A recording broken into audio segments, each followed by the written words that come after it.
आधी धूप आधी छांव।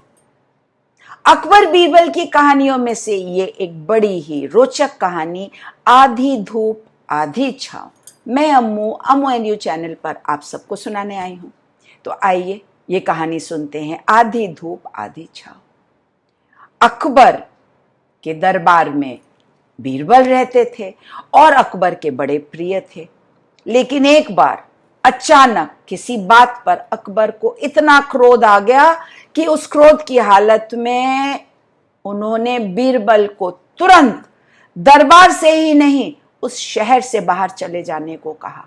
निकल जाओ मेरे शहर से।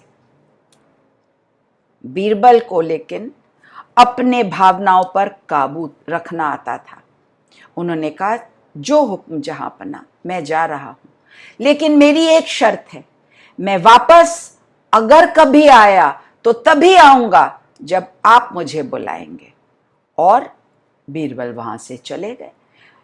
राजा अकबर ने कहा, हाँ हाँ ठीक है, मैं कभी नहीं बुलाने वाला, चलो मेरी नजरों से दूर हो जाओ। बीरबल चले गए। काफी समय निकल गया और हर दिन जैसे जैसे जाता अकबर को बीरबल की कमी महसूस होने लगी। दोस्त बन गए थे और दोस्ती से ज्यादा उनकी बुद्धि को वो बार बार महसूस कर रहे थे कि कितने ही कठिन समस्याएं आती थी, कितने ही लोग लेकर आते थे और अपनी तत्पर बुद्धि से, अपनी कुशाग्र बुद्धि से बीरबल कैसे उसका हल बता देते थे और कैसे बड़ी ही रोचक बातें करके दरबार में एक बड़ा ही हंसी खुशी का वातावरण बना के रखते थे। अब बीरबल की याद में एक दिन अकबर से रहा नहीं गया और उन्होंने अपने सिपाहियों को बीरबल की तलाश में भेज दिया। सिपाहियों ने सब जगह ढूंढ मारा लेकिन कहीं बीरबल नहीं मिले।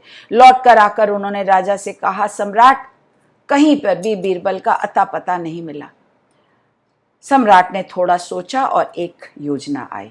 उन्होंने एक ऐलान किया कि जो व्यक्ति आधी धूप और आधी छांव में मेरे पास आएगा उसे मैं 1000 स्वर्ण मुद्राएं इनाम के तौर पर दूंगा। राजा अकबर को मालूम था कि ऐसी बुद्धि की जो बातें थी बीरबल को बहुत पसंद थी और ऐसी समस्याओं का हल भी बीरबल ढूंढने में हमेशा उत्सुक रहते थे। उनको ऐसे सवालों का जवाब देना बहुत अच्छा लगता था। अब बीरबल एक छोटे से गांव में एक गरीब ब्राह्मण के घर शरण लेकर रह रहे थे, छुपने के लिए। ब्राह्मण से उन्होंने आसरा मांगा, ब्राह्मण ने आसरा दे दिया। अब जब उन्होंने सम्राट की ये घोषणा सुनी, उन्होंने ब्राह्मण से पूछा, भाई आपने क्या सम्राट की घोषणा सुनी है? हाँ सुनी तो है, लेकिन ये पता नहीं अजीब सा सवाल है, आधी धूप आधी छांव में कोई व्यक्ति कैसे जा सकता है? बीरबल में मन ही मन सोचा, ये गरीब ब्राह्मण कितना भोला भाला है और इसने मेरी मदद की है। मैं चाहता हूं कि ये 1000 स्वर्ण मुद्राएं इसको मिले।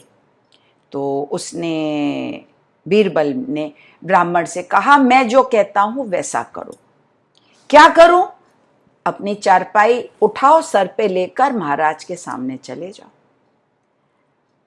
अब उस ब्राह्मण ने वही किया, चारपाई को सर पे रखा और दिन में राजा के दरबार में पहुंच गया। जैसे ही राजा के दरबार में पहुंचा, सबने देखा आधी धूप आधी छांव, क्योंकि चारपाई से छनकर आधी धूप ही आ रही थी। अकबर बड़े खुश हो गए। उन्होंने कहा, वाह, बड़ी बुद्धि दिखाई तुमने, तुमको इनाम जरूर मिलेगा।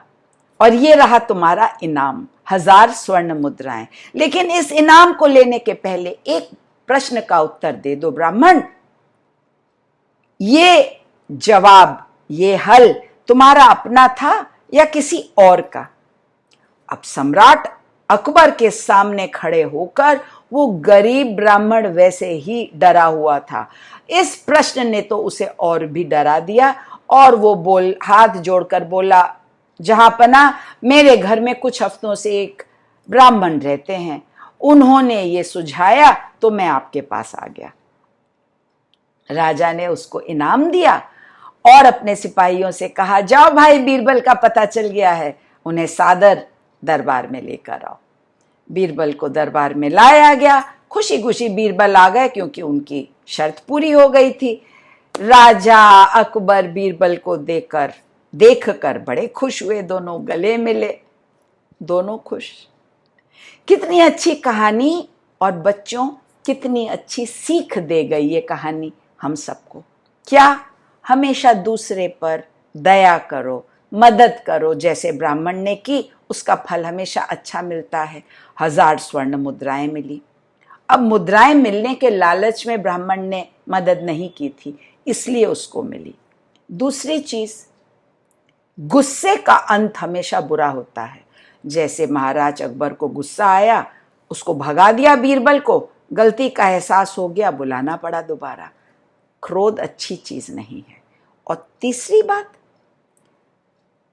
अपने सम्मान को हमेशा बना के रखना चाहिए, आत्मसम्मान। जैसे बीरबल ने शर्त रखी, जब तक आप नहीं बुलाएंगे मैं नहीं आऊंगा, और सम्राट को बुलाना पड़ा। इन बातों को अपने जीवन में लागू अगर हम करेंगे, हम भी बहुत काबिल और चतुर बन जाएंगे। अपने दोस्तों के साथ इस कहानी को शेयर करिए, उनको अम्मू एंड यू चैनल के बारे में बताइए, अपने मम्मी पापा को बताइए। अगर सब्सक्राइब नहीं किया है इस चैनल को सब्सक्राइब करें, और अम्मू का यानी मेरा फिर से कहानी सुनाने के लिए जब मैं आऊंगी, तब तक के लिए इंतजार करिए। कहानी सुनने के लिए बहुत बहुत धन्यवाद। अम्मू कहती है टाटा।